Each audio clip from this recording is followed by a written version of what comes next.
शांति 28/7/2022 की मुरली है।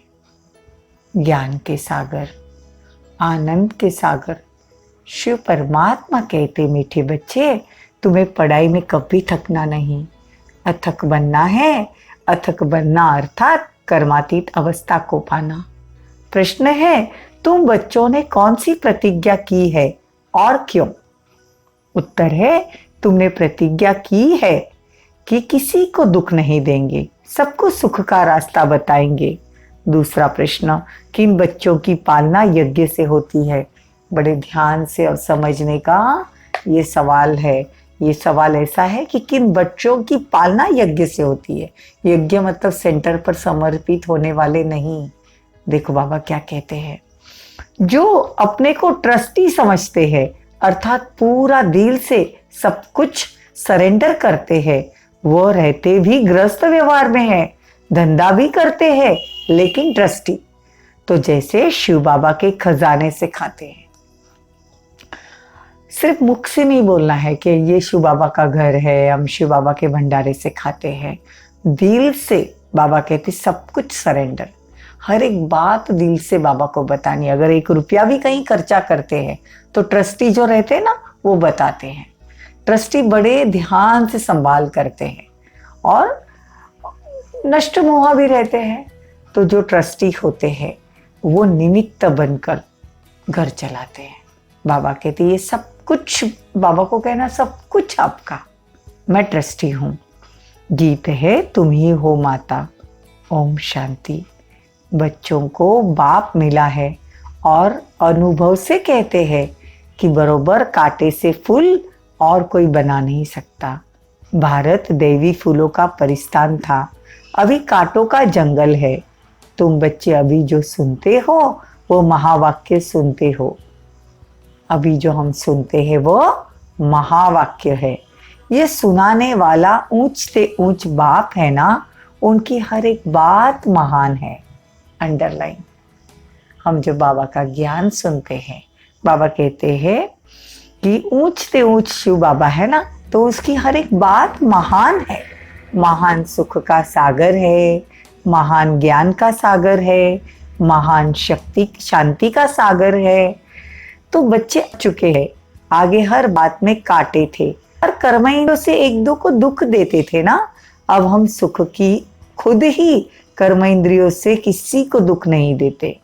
तो प्रतिज्ञा करनी है, बाप दुख हरता सुख करता है ना, वैसे बच्चों को भी बनना है। कोई को दुख नहीं दे, को सुख धाम का रास्ता बताना। ये सब ब्रह्म कुमार कुमारियां किसकी मत पर चलते हैं? श्री मत पर।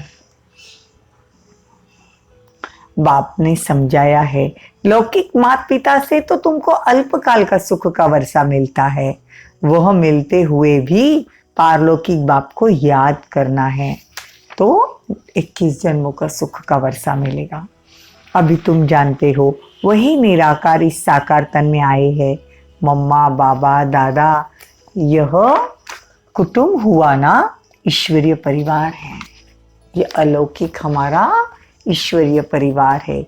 इतनी बड़ी पाठशाला थोड़ा शहर से दूर होनी चाहिए। यहाँ भी देखो शहर से कितना दूर है, कितना सन्नाटा लगा हुआ है, क्योंकि हमें चाहिए ही शांति।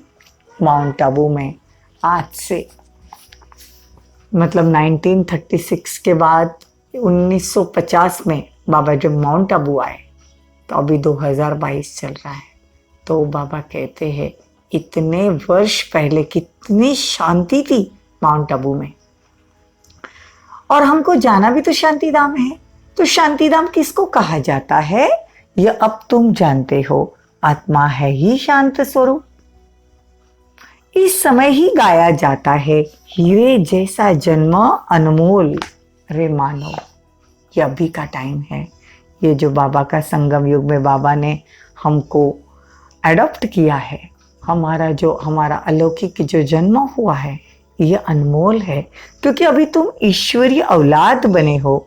मम्मा बाबा कहते हो ना, अज्ञान काल में जो गाते थे, तुम माता पिता हम बालक तेरे, तो किसकी महिमा है ये भी नहीं जानते थे।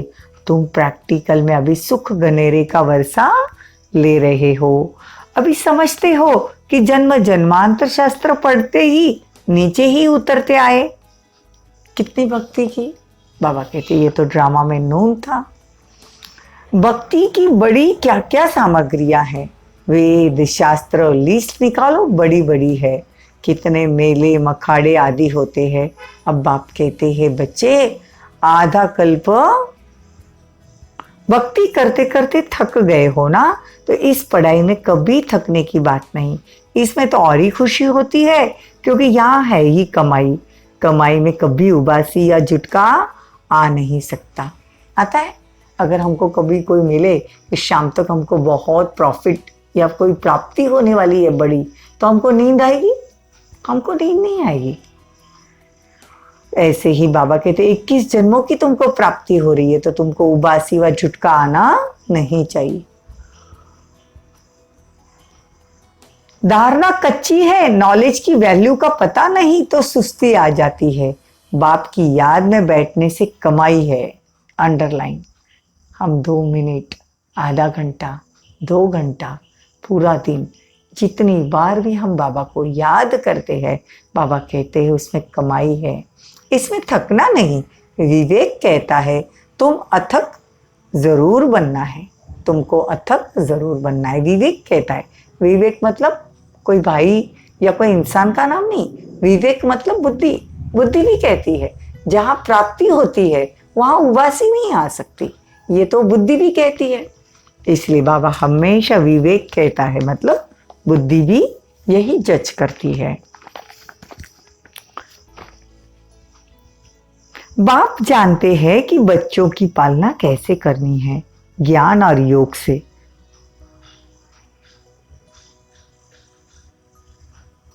तुम्हारी पालना है ही ज्ञान और योग की। मुझे कहते ही है बाबा, क्योंकि रचयिता ठहराना, तो जरूर पालना भी करेंगे। लौकिक माँ बाप होते हुए भी पारलौकिक माँ बाप को याद करना है। बाबा कहते हैं शरीर निर्वाह तो भले कर्म करो, ग्रस्त व्यवहार चलाना है, लेकिन परहेज करनी है। परहेज के लिए भी समझाया जाता है अपवित्र कोई वस्तु नहीं खानी चाहिए, बाकी घर में तो रहना ही है। सरेंडर हो गया है, बाबा ये सब कुछ आपका है, बाबा का सब कुछ समझकर चलते हो, तो यह वो जो खाते हैं सो यज्ञ से खाते हैं। तो बाबा कहते हैं कि कहना चाहिए कि हम ट्रस्टी है, हम यज्ञ से खाते हैं, वो तो सतोगुनी है।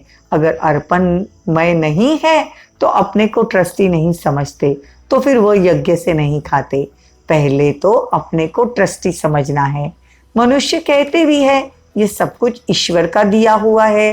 देवताओं की पूजा करते हैं, समझते हैं उनके द्वारा मिलता है।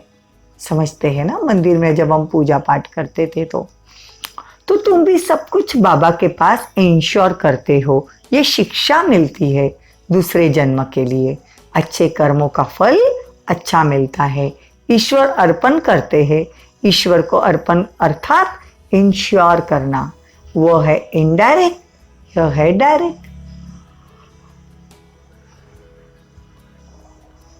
जब हम मंदिर में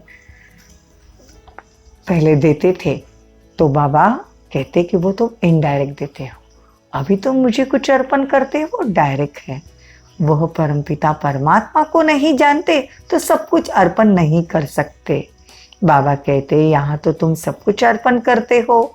बाप कहते अपने को ट्रस्टी समझो। तुम जो खाते हो समझो हम शिव बाबा के यज्ञ से खाते हैं। संभाल भी करनी होती है, कोई तमोगुनी भोग तो न लगे। देखो बाबा कहते हैं कि कोई तमोगुनी भोग भगवान को नहीं लगाना है। मंदिर में भी शुद्ध भोग लगाया जाता है, वो वैष्णव होते हैं। बाबा कहते यहाँ भी तुमको भगवान के घर का तुम जब खाते हो, भगवान मतलब ब्रह्मा भोजन बना के खाते हो। ब्रह्मा बाबा को, शिव बाबा को अर्पण करके जो हम भोजन करते वो ब्रह्मा भोजन है। तो बाबा कहते उसके लिए तो देवता भी तरसते हैं। अभी तुम कितनी तीखी भक्ति करते थे, अब तुम बच्चों को फिर तीखा ज्ञान भी उठाना है, थोड़े में राजी नहीं होना है। कितनी पॉइंट्स दी जाती है समझने के लिए, बुढ़िया तो इतना समझ नहीं सकती है। तो उनको कहते आप अल्फ और बे को, मतलब परमात्मा को याद करो। भगवान हो, आज तुम मेरे को याद करो तो तुम मेरे मुक्ति धाम में आ जाएंगे। कृष्ण कहे मेरे वैकुंठ धाम में आ जाएंगे। पहले तो निर्वाण धाम आना पड़ेगा ना, तो जरूर निराकारी बाप को याद करना पड़े। हम सत्य जाएंगे भी, लेकिन वाया शांति धाम जाएंगे। पहले हम निराकार परम धाम में जाएंगे।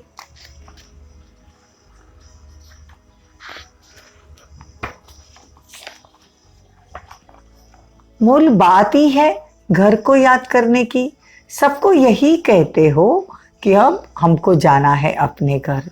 तुम आत्माओं को ले जाने आया हूं। अभी तुम आत्माएं भाई भाई हो, ब्रदर्स है, फिर शरीर के नाते तुम भाई बहन हो। बहुत मीठी मीठी बातें हैं और कोई समझा ना सके। परमात्मा के सिवा ये बातें कोई कह नहीं सकता है। यहाँ तुम हॉस्टल में बैठे हो, तुम यहाँ करके रहवासी हो। हॉस्टल में इसीलिए रखते हैं कि बाहर का खराब संग न लगे। यहाँ तुमको निर्विकारियों का संग मिलता है। अच्छा, आज तो ब्रह्मा भोजन है। बाबा क्या कहते हैं? आज तो ब्रह्मा भोजन है। ब्रह्मा को भोग लगता है, गुरुवार भी है, तो आज ब्रह्मा भोजन है। शिव बाबा तो खाते नहीं, वो तो अभोक्ता है। देवताओं को, ब्राह्मणों का भोजन अच्छा लगता है, इसीलिए इस ब्राह्मणों के भोजन से देवता बनते हैं। अंडरलाइन, हम जो भगवान को, ब्रह्मा बाबा मतलब शिव बाबा को जो भोग लगाकर हम बाप दादा को जो भोग लगाते हैं, वो भोजन खाने से हम देवता बनते हैं।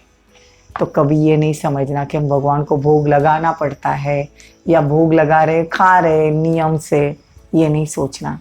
जब आप ब्रह्मा भोजन खाते हो, प्रभु अर्पण किया हुआ भोजन खाते हो, उससे तुम देवता बनते हो। अभी हम कैसे भी है, हमारे में भले कितने अवगुण है, तो कभी किसी को ऐसा संकल्प आता है कि हमारे में इतनी बुरी आदतें हैं या हम धारणा नहीं कर सकते, लेकिन ये ब्रह्मा भोजन आपको कब देवता बना देगा ये पता भी नहीं चलेगा। इसलिए बड़ी श्रद्धा से, बड़े प्यार से, बड़े आदर से, रिस्पेक्ट से ये भोजन खाना है, क्योंकि इससे हम देवता बनते हैं। तो ब्राह्मणों के भोजन का कितना महत्व है, समझ में आया? उनका बहुत असर पड़ता है। तुम्हें पक्के योगियों का भोजन मिले तो बहुत अच्छा, बुद्धि बहुत अच्छी हो जाएगी। जो आत्मा बाबा की याद में शुद्ध सफाई करके, स्नान करके, परमात्मा की याद में जो भोजन बनाया जाता है, उससे बुद्धि भी अच्छी हो जाती है। सारा दिन शिव बाबा की याद में रहकर कोई स्वदर्शन चक्र फिराते, भोजन बनाते, ऐसे योगी चाहिए। पवित्र तो बहुत है, विधवा और कुंवारियां भी पवित्र होती है, परंतु योगिनी भी चाहिए। योग बहुत अच्छा होना चाहिए, बाबा से बड़ा प्यार, लव होना चाहिए। उस आत्मा के हाथ का जब आप खाते हो तो आपकी बुद्धि अच्छी हो जाती है।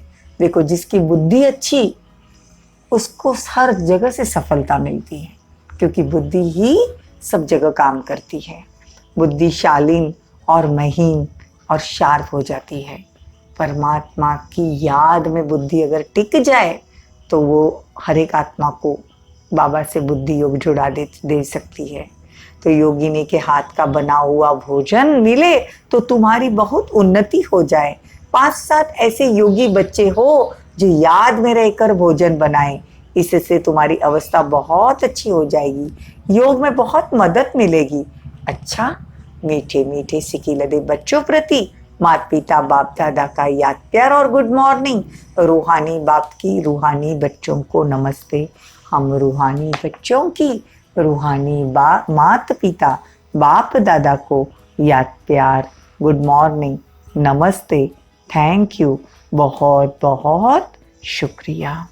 धारणा के लिए मुख्य सार, आज देखो बाबा ने भोजन का, ब्रह्मा भोजन का महत्व समझाया।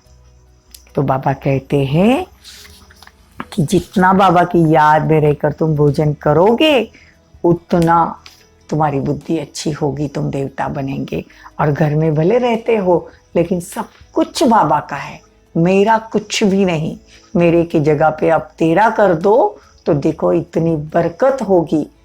ये बाबा के बोले हुए महावाक्य है। माता पिता को फॉलो करते हुए ज्ञान और योग से सबकी पालना करनी है, उसकी पालना में रहना है, ज्ञान योग में तीखा जाना है, पवित्र और योगी के हाथ का भोजन खाना है। बुद्धि को शुद्ध बनाने के लिए भोजन में बहुत परहेज रखनी है। प्याज लहसुन खाना, बाहर का खाना, नॉनवेज खाना, बीड़ी शराब सिगरेट आदि पीना, ये देवताओं के लक्षण नहीं है। बाबा कहते इसकी परहेज करो। ऐसी चीजों का भोग तो हम देवताओं को भी नहीं लगाते मंदिर में, तो हम देवता बनने वाले हैं, तो ये भोग कैसे खा सकते हैं? इसके लिए बड़ी शार्प बुद्धि चाहिए, भगवान की बातों को समझने के लिए भी। वरदान, स्व परिवर्तन द्वारा विश्व परिवर्तन के निमित्त बनने वाले सर्व खजानों के मालिक भव। आपका स्लोगन है बदला न लो, बदल कर दिखाओ। स्व परिवर्तन से विश्व परिवर्तक। कई बच्चे सोचते हैं यह ठीक हो जाए तो मैं ठीक हो जाऊं, यह सिस्टम ठीक हो जाए तो मैं ठीक रहूं, क्रोध करने वाले को शीतल कर दो तो मैं शीतल हो जाऊं, इस खिटपिट करने वाले को किनारे कर दो तो सेंटर ठीक हो जाए। ये सोचना रॉन्ग है। अगर ये बदले तो मैं बदलूं, ये सोचना रॉन्ग है। पहले स्व को बदलो तो विश्व बदल जाएगा। इसके लिए सर्व खजानों के मालिक बन समय प्रमाण खजानों को कार्य में लगाओ। स्लोगन, सर्व शक्तियों की लाइट सदा साथ रहे तो माया दूर से ही भाग जाएगी। सर्व शक्तियों की लाइट सदा साथ रहे तो माया दूर से ही भाग जाएगी। ओम शांति। ओम शांति।